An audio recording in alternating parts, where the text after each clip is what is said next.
Hi, my name's Priya. I'm a dietitian and I'm mum to a large family of 6 children.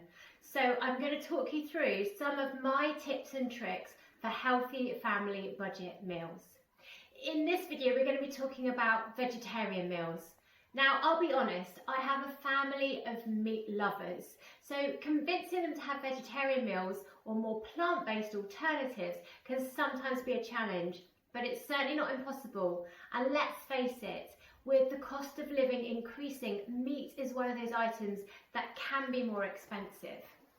So, some of the ways that you can cut down on the cost of those meats is firstly by looking for cheaper alternatives or looking for the reduced price versions and then freezing them when you find them, but also how about going for a half-half mix?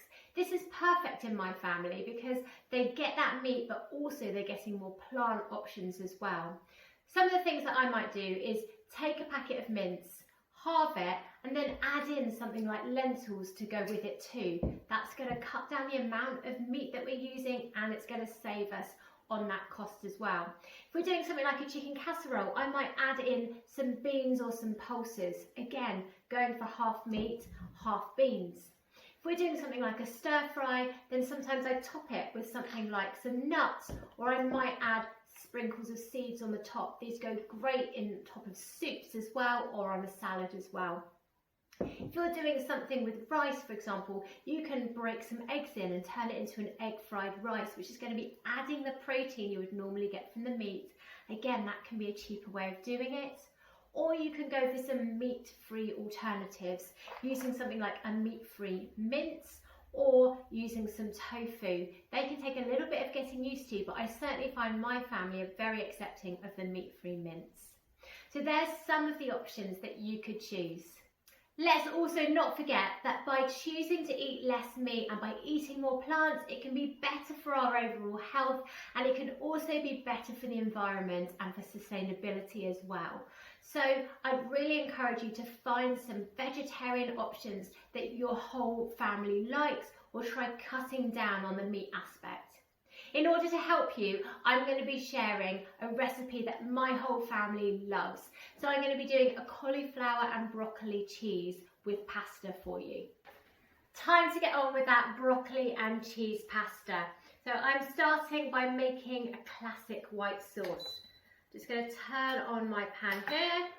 Okay, so we're going to start with some oil and some flour going in. So I don't actually really measure.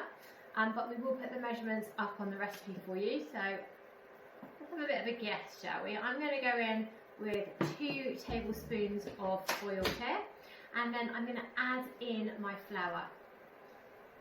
I'm actually using a gluten-free flour here because I can't have wheat, so I'm going to go in with double the amount of flour to oil. There we go. Let's pop that in. The more flour that you put in, the thicker a sauce you're going to potentially end up with, and you might need more oil in that. So just stirring that around till you make your lovely breadcrumb effect. So as you stir this around, you want it to start resembling those breadcrumbs. There we go. So we've got that breadcrumb effect in there, looking a bit like an apple crumble, isn't it? Now I'm going to add in the milk. I'm using a plant-based milk, hence I'm shaking it because a lot of those nutrients go to the bottom. I'm going to add that in as well. We'll hear the simmer. Now I am adding this in a little bit at a time, so I'm going to add in a bit of the milk and give it a stir until everything starts to look a little bit smoother. You don't want the bottom to burn, so it's important to keep adding in that milk as you go. There we go. Giving it a nice stir, trying to combine everything so you don't get too many lumps. And then you just want to get the consistency of your sauce right and let it come up to that gentle simmer. So if your sauce starts to get a little bit too thick, top tip, I've actually put some water in the plant milk carton because it's empty, so I'm rinsing around, using up the leftovers of that plant milk and adding in that water just to thin it, giving it that really great consistency that you want from your lovely cheesy sauce. I'm using a whisk to get any of those lumps out. So we end up with this lovely sauce that resembles the consistency of single cream. And there it is. Okay, I'm going to add in now, so let's get all those tasty bits in there. I'm going to be adding in some mustard. So, just grab a teaspoon. Adding in 2 lovely big teaspoons of mustard there. Stirring that in. And then going to add in that cheese as well.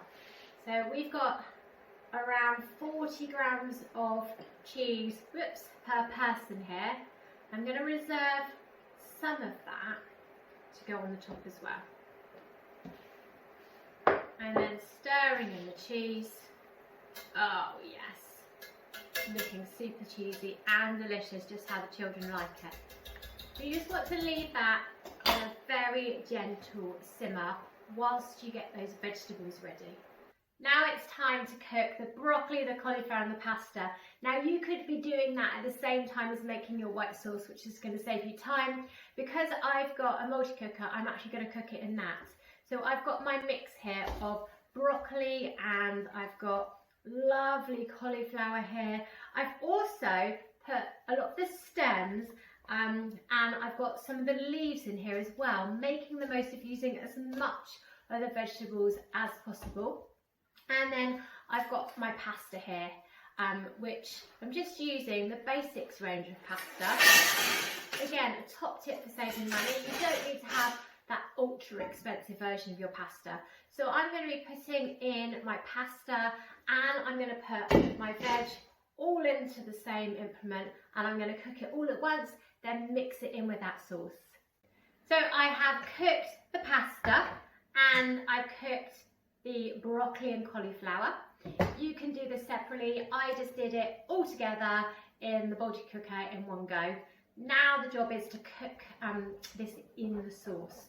So I'm just going to give that sauce a little bit of a stir up and then adding everything in with our lovely pasta first. And it goes. Beautiful. Nice stir up. Oh, don't want to waste those last couple of pieces. And then we're going to go in with the broccoli and the cauliflower next. So I've actually got enough here for this to be 2 portions of vegetables per person that I'm cooking for. Just helps me to know that everyone's getting a good healthy dose of their fruit and veg every day. And hopefully there's just enough sauce. Oh yes, looking so good. And I love all the colours, and you see that lovely green of the broccoli in there too. There we go. So here is our broccoli and cauliflower cheese. I'm going to pop some cheese on this, and you could eat it straight away as it is, but it is really nice if you stick it either under the grill or in the oven to get that cheesy coating on the top and that little bit of crispiness.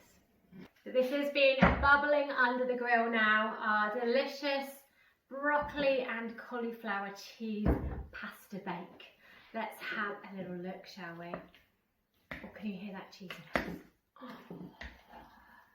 here it is. Looking absolutely delicious there. So let's think about the pricing now. We've worked this out at price per portion.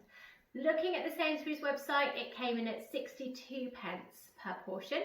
Pretty good. If we went to the Aldi website, it works out at 52 pence a portion. So even better. With the cost saving that we had, so we picked up the vegetables at a really cheap price, we made ours for 35 pence a portion. And I really don't think you can argue at that at any one of those costs, can you?